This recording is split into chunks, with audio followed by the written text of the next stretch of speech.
à tous, mon nom est Marie-Christine Richard et c'est avec un immense plaisir que je vous accompagne au fil des émissions destinées à vous faire connaître le milieu communautaire de la MRC de Drummond et de la MRC des Mascoutins.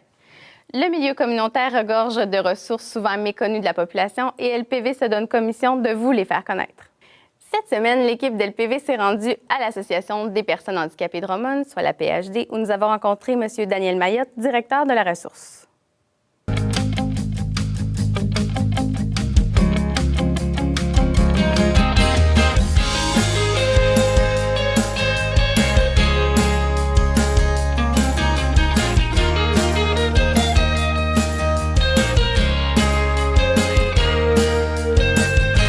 Bonjour Daniel. Salut. Aujourd'hui, nous sommes le 12 janvier 2017, donc c'est une journée spéciale pour la PHD. Donc, on parle du 30e anniversaire de la PHD aujourd'hui. Donc, est-ce que tu pourrais nous parler des débuts de l'association? C'est un addon parce qu'on n'avait pas prévu ça de faire cette entrevue-là, cette journée ici qui donne notre 30e anniversaire de l'association. Ça a commencé en fin décembre 1986. Il y a un groupe de personnes qui voulaient aller à l'hôtel de ville de Drummondville et c'était pas accessible. Fait que ces personnes-là sont réunies puis ont pensé des choses. Ils ont dit on va créer une association de personnes handicapées pour défendre leurs droits et leurs intérêts. Okay. De là, ils sont mis en branle, ils ont commencé à monter une charte et tout ça. Et puis, ils sont enregistrés. Officiellement, l'enregistrement s'est fait le 12 janvier 1987. Okay. C'est pour ça qu'on dit que l'association est née cette journée-là. Parfait. Est-ce que c'était des gens qui avaient un handicap physique? Oui, il y avait un handicap physique parce qu'il ne va pas aller à l'hôtel de ville. Il n'y a pas d'élévateur pour aller à la salle du conseil. OK. C'était particulier quand même qu'il n'y ait pas de... qu'à ce moment-là, il n'y avait pas de... D'accessibilité. Oui, exact.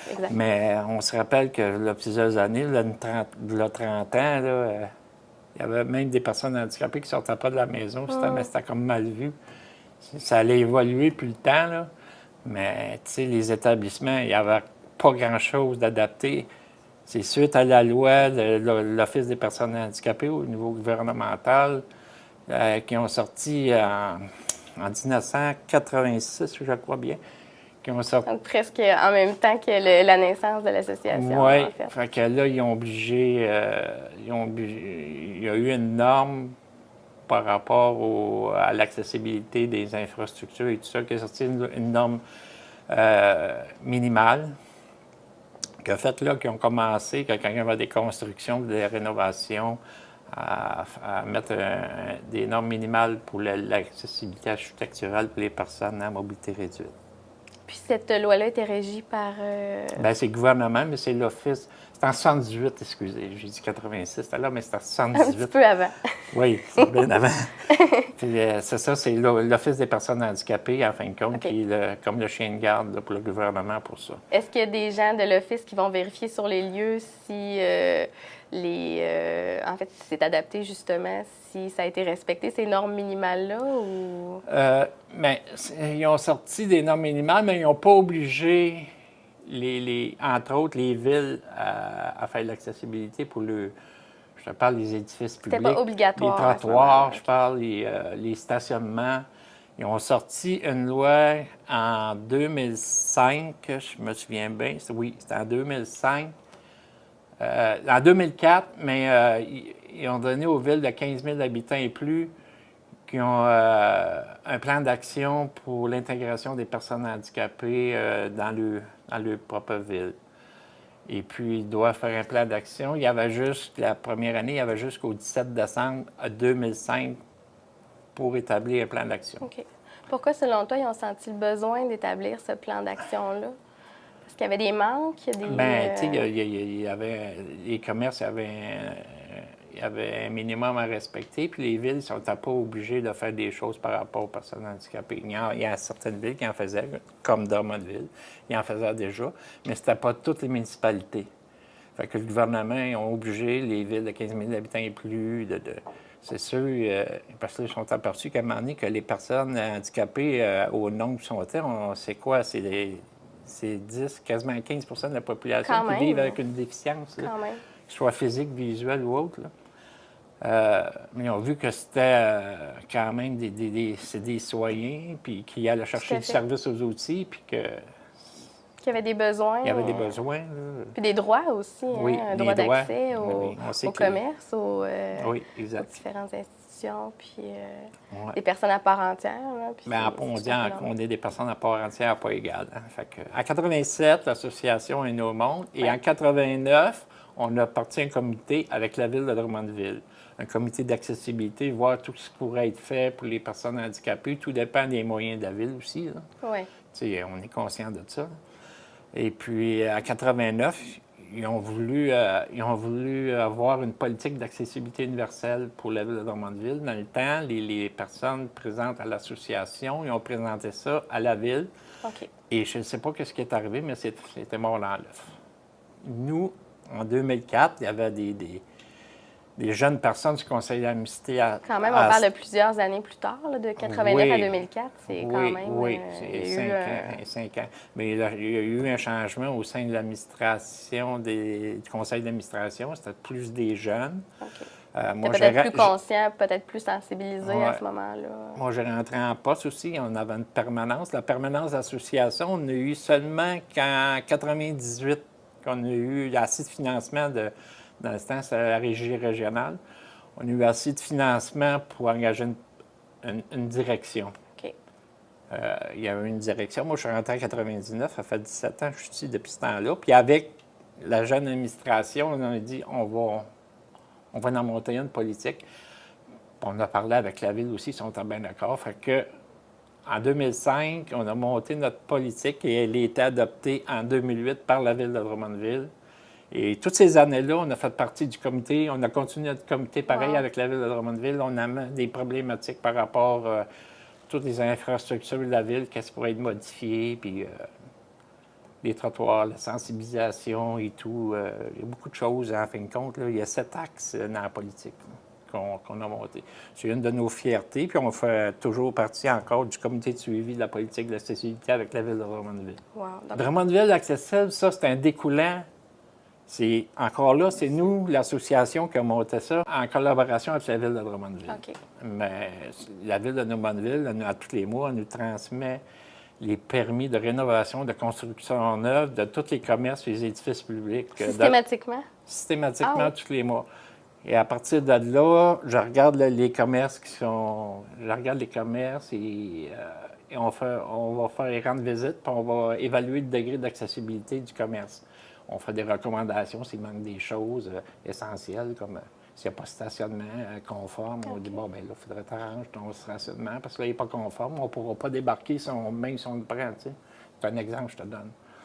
Puis à partir de là, on le rentre dans la base de données sur le site drummondvilleaccessible.com. Si les gens veulent se conformer à ce moment-là... Bien, s'ils veulent voir justement un restaurant, s'il y a une toilette adaptée, ils peuvent aller voir. Si on a été visiter le commerce puis il est dans la base de données, ils peuvent voir si la toilette est accessible. Okay. Ils peuvent même voir s'il manque une barre d'appui, ils vont le savoir. C'est tellement détaillé. Wow. Oui. Okay. Puis c'est drummondvilleaccessible.com? Accessible.com. D'accord. Est-ce que c'est accessible aussi via le site de la PhD? C'est le site de la PhD, la phdr.ca. C'est à partir de là que vous pouvez vous rendre. Puis même sur le site de la ville, il y a un lien pour aller sur le site de Drummondville Accessible. Et puis, on a créé des brochures pour les AMM. Ça, c'est les aides à mobilité motorisée. Dans le temps, les policiers, il n'y avait pas d'outils pour intervenir pour les triporteurs, quadriporteurs, puis les fauteuils roulants motorisés. Les AMM, ça veut dire c'est les aides à mobilité motorisée. C'est les triporteurs, quadriporteurs, puis comme Brigitte, les fauteuils électriques. Puis ils se promenaient dans la ville, dans les rues, mais sans... les personnes sans de réglementation, puis il n'y avait rien au niveau provincial de sortie, c'était dans une zone grise. Nous, on s'est assis avec l'association. Moi, Brigitte faisait partie du comité. On s'est assis avec la ville de Drummondville, puis des policiers, puis d'autres acteurs par rapport à ça. Parce qu'il n'y avait rien au niveau provincial, comme je disais, qu'il n'y avait rien qui était fait. Et aujourd'hui, depuis 2 ans ou 3 ans, là, il y a projet de code de conduite qui est au niveau provincial qui est sorti. Et puis, notre code est plus valide. Bien, dans le temps, on n'avait pas... Il n'y avait rien de sorti. Fait qu'on est bien content de ça. La ville de Drummondville est actrice de premier plan par rapport à ce brochure-là. Puis, on a sorti... tant qu'à ça, on a vu qu'on a la madame des promenades, là, la directrice des promenades de Drummondville, là, il y a des triporteurs, des quadriporteurs qui se promenaient à haute vitesse dans le centre d'achat.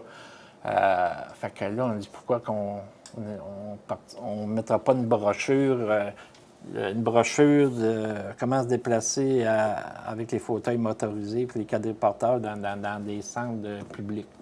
Fait qu'on a sorti une brochure, comment se comporter. Est-ce que les gens, par exemple, à l'achat d'un véhicule comme ça motorisé, ont cette information-là systématiquement ou pas nécessairement? La brochure, on a laissé, oui, les 2 brochures, on a laissé à ceux qui vendent ça, mais on a laissé de côté celle que le projet de loi qui s'en vient. Okay. Fait qu'on a fait des photocopies du projet de loi, puis on lui a dit, vous remettrez ça. C'est important que le monde sache comment se conduire dans les rues, là. Puis dans les centres d'achat, mais on a écoulé les brochures. On y va périodiquement à regarder, voir s'il y en reste encore. Oui. Par rapport au niveau provincial, moi, je fais partie de la QLPH, c'est l'Association québécoise des loisirs des personnes handicapées. Ça parle beaucoup de financement pour les personnes handicapées. Parce qu'il y a un manque à ce niveau-là. Oui, on n'a pas gros de financement. Tu sais. Puis on sait que l'intégration, c'est un de nos objectifs. L'intégration se fait beaucoup par le loisir. On va chercher beaucoup de personnes, on les fait sortir beaucoup par le loisir. L'intégration se fait beaucoup par là. Aussi, pour développer aussi le sentiment de confiance en soi, de dépassement de soi. Oui, aussi, comme les cours de peinture qu'on donne une fois par semaine. On a aussi la en collaboration avec Relard, je pense. Oui, Relard, oui, c'est ça. On fait aussi de la sensibilisation dans les écoles beaucoup. Brigitte, elle va parler des cas vécus par rapport aux personnes handicapées. Moi, c'est plus pour le basketball en fauteuil roulant. Ce côté bénévole, j'ai parti 2 équipes de basketball en fauteuil roulant, 17 ans et moins, et puis pour les autres, là, on fait des compétitions régionales à travers le Québec. Et puis, l'été, je vais faire des présentations dans les écoles à ce sport-là. Ils s'assisent dans le fauteuil, les jeunes, et puis ils apprennent à jouer au basketball. Puis pour les sensibiliser. Au basketball, un sport que si quelqu'un il vient qu'à connaître, quelqu'un qui est handicapé, puis s'il veut faire du sport, puis bien, au moins ils connaissent ce sport-là, ils peuvent le référer. Puis aussi, par le fait même aussi que la personne, le jeune, s'assied dans un fauteuil. Fait que quand ils voient une personne en fauteuil, ils font un lien que... À place d'avoir peur de ça, puis au moins, ils font le lien. Ah, oui, je me rappelle, je suis assis là-dedans, j'avais eu du fun dans ma jour au basket. Puis en même temps, ils apprennent à se déplacer avec, ils trouvent des obstacles, fait que ça les sensibilise beaucoup. Ça, dans le cadre des conférences, des présentations que tu vas donner dans les écoles. Que les gens ont cette possibilité-là de voir, d'essayer, de... Oui. C'est une entité à part, le club de basketball. C'est un organisme à but non lucratif, mais ça a un lien avec la PhD pour la sensibilisation aussi en même temps pour les personnes handicapées. Puis en plus que je suis une personne handicapée qui va faire la démonstration, ils me regardent aller aussi, puis ils apprennent. Tout à fait, oui. Fait que c'est ça. Pour ça, l'intégration, bien, comme j'ai dit, on a on a un canal d'information aussi, on a une banque de livres qui peuvent venir s'informer, nos membres, puis les personnes. On a notre site web, qu'on donne beaucoup d'informations. On a notre journal interne que le monde peut aller voir sur le site web aussi. C'est un petit journal, là, il y a plein d'informations qui ont un lien avec les personnes handicapées. C'est accessible en ligne via votre site web. Oui, exact. Ça, il sort 4 fois par année. Et puis... Êtes-vous actif sur les réseaux sociaux, Facebook? Facebook, oui. Et Facebook, il y a un lien sur Facebook par rapport à notre site web. Là. Je laisse notre site, puis il y a un lien sur Facebook. En gros, c'est ça, là, notre but, notre mission. Merci beaucoup, Daniel, pour ta participation à l'émission. Hey, ça m'a fait plaisir. Puis aussi, si les personnes veulent avoir plus d'informations, ils peuvent m'appeler au 819-477-7787. Demander Daniel Mayotte. Ça va me faire plaisir de répondre à leurs interrogations. Parfait, merci beaucoup. Un plaisir.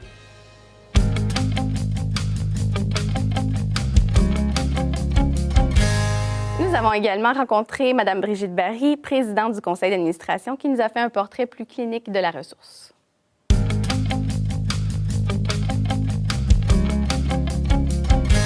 Bonjour Brigitte. Bonjour. J'aimerais que tu nous parles en fait des services qui sont offerts ici à l'Association des personnes handicapées de Drummond. Bien, c'est sûr que, en fait, nous, on est là.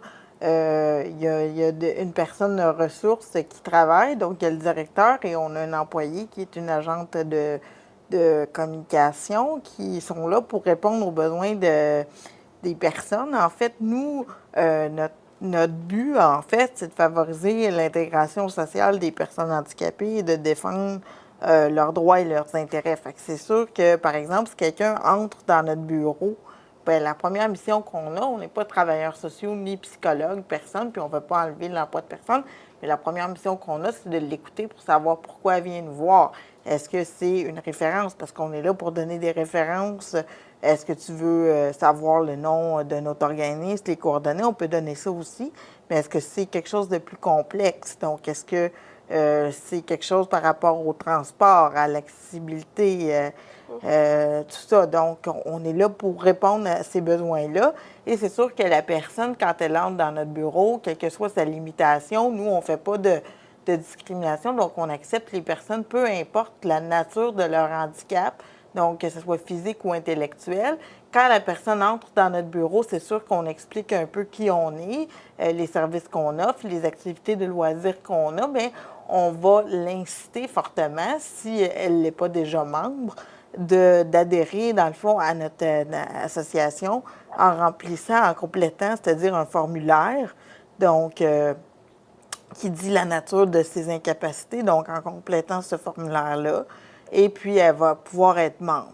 Et après, on va pouvoir... Est-ce que c'est pour créer un profil? En fait, quand tu parles de nature de ses incapacités, c'est pour que vous puissiez être au courant de ses besoins? Pour pouvoir plus, en fait, cerner les besoins de la personne, parce que la nature de l'incapacité détermine les besoins, tu sais. Bon, alors, puis là, après ça, bien, pour nous, c'est plus aisé aussi de faire le suivi quand la personne est déjà membre, parce que, bon, on va la connaître, on est en contact, puis on peut plus intervenir. C'est sûr qu'on ne tord pas le bras de personne puis dire « il faut que tu sois membre absolument, là, sinon ça va mal aller ».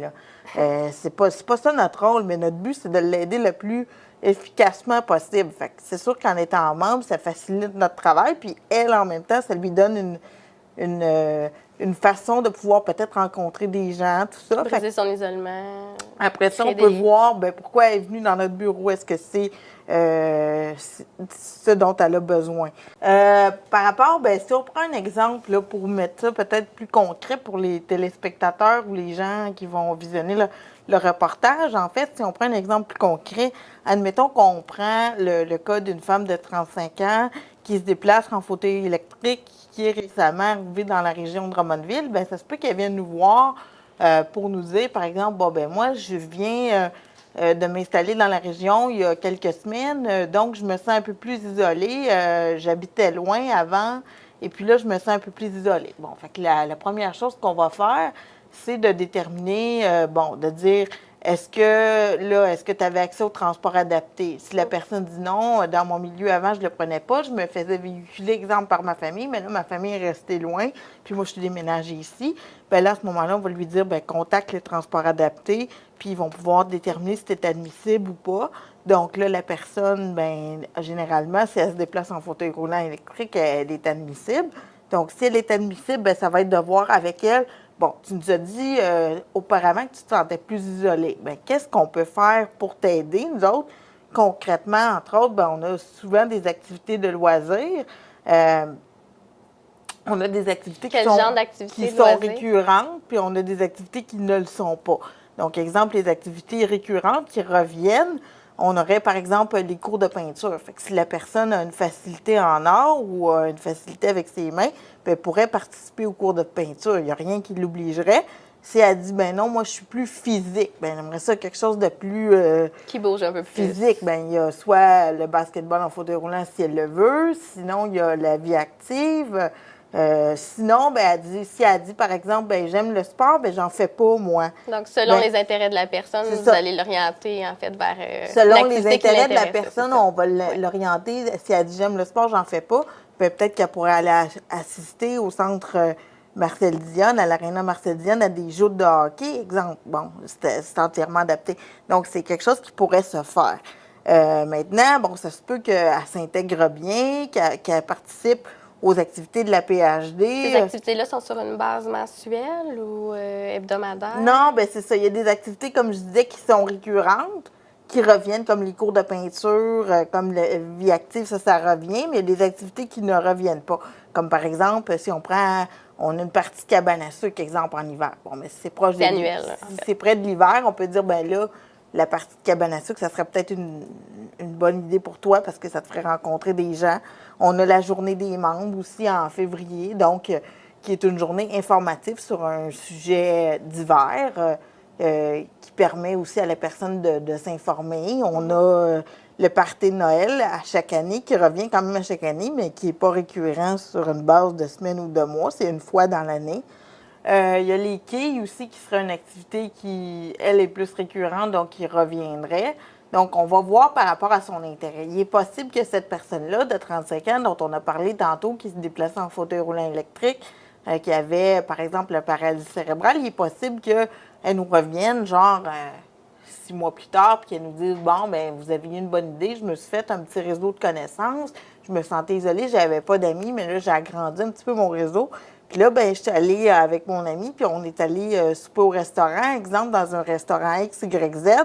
Puis là, j'ai eu un problème parce que j'ai voulu entrer dans les toilettes, mettons, pour faire mon transfert. Puis j'ai vu que la barre d'appui était pas adéquate, qu'elle n'avait pas l'air placée au bon endroit. Quand j'ai voulu la prendre, j'ai eu de la difficulté, elle n'avait pas l'air solide. Mm-hmm. Qu'est-ce que vous pouvez faire pour cette femme-là à ce moment-là? Bien là, nous, notre travail, vous savez sûrement que l'accessibilité des lieux publics, c'est un important cheval de bataille. Donc, par exemple, on va dire, bon, OK, écoute, c'est sûr que si tu nous parles de ça, on ne peut pas t'arriver la journée même et dire, bon, ça va être réglé demain, parce qu'il y a quand même un processus. Là. Fait qu'on va dire, donne-nous quelques temps, on va aller vérifier la situation, puis on va te revenir avec ça.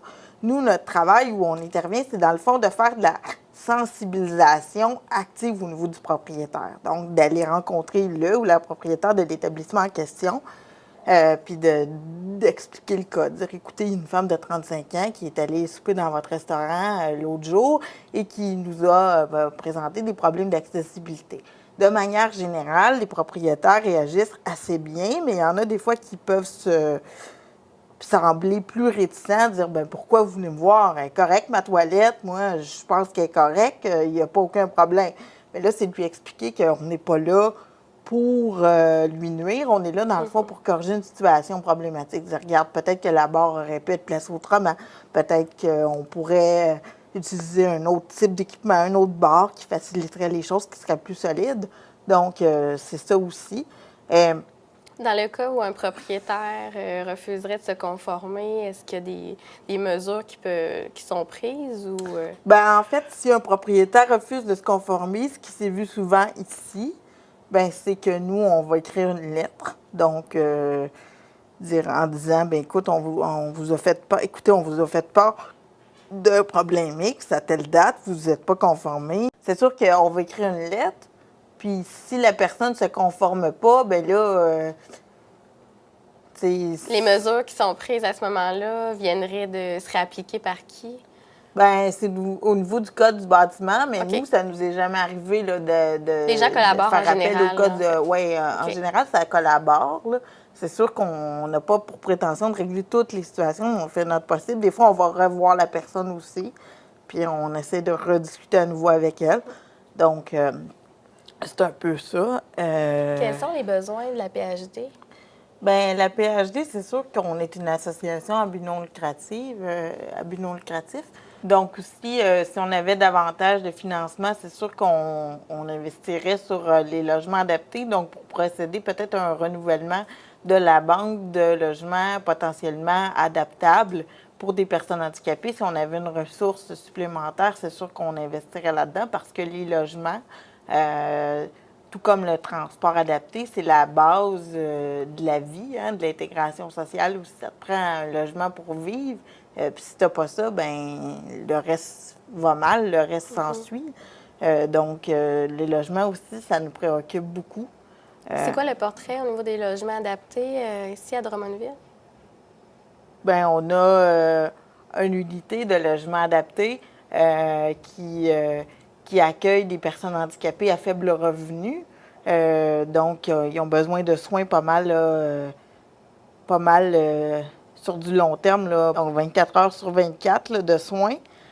Donc, il y a ça, mais c'est sûr que si nous, on avait plus de financement, on pourrait constituer plus une banque, puis la mettre à jour, cette banque-là, de propriétaires qui ont des logements qui pourraient potentiellement être adaptables pour une personne, exemple. Bon, le loyer est grand, ce qui pourrait être adapté, mais c'est sûr que là, en n'ayant pas de financement, on ne peut pas tout faire avec juste 2 employés ici. Donc, c'est sûr qu'on est un peu victime du manque de ressources. Oui, du manque de ressources. T'sais, on est un bon organisme, on est super dynamique, mais on compose avec les ressources qu'on a. Donc, voilà. Merci beaucoup, Brigitte, pour ta participation à l'émission. Bien, ça m'a fait plaisir et on invite les gens à aller consulter notre site web au www.aphdr.ca pour avoir les informations qu'il faut. Puis, ne pas hésiter à nous contacter, dans le fond, si besoin. On est là pour ça, pour dynamiser les ressources et aider les gens du mieux qu'on le peut. Parfait. Merci beaucoup.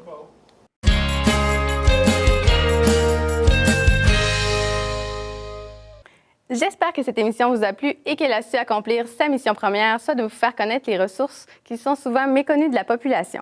Vous souhaitez également que votre OSBL profite de cette visibilité? Rendez-vous en ligne sur le site de Zone TV à zonetv.org afin d'y déposer votre candidature. L'équipe d'LPV remercie la PHD pour sa participation à l'émission et nous, on se dit à bientôt!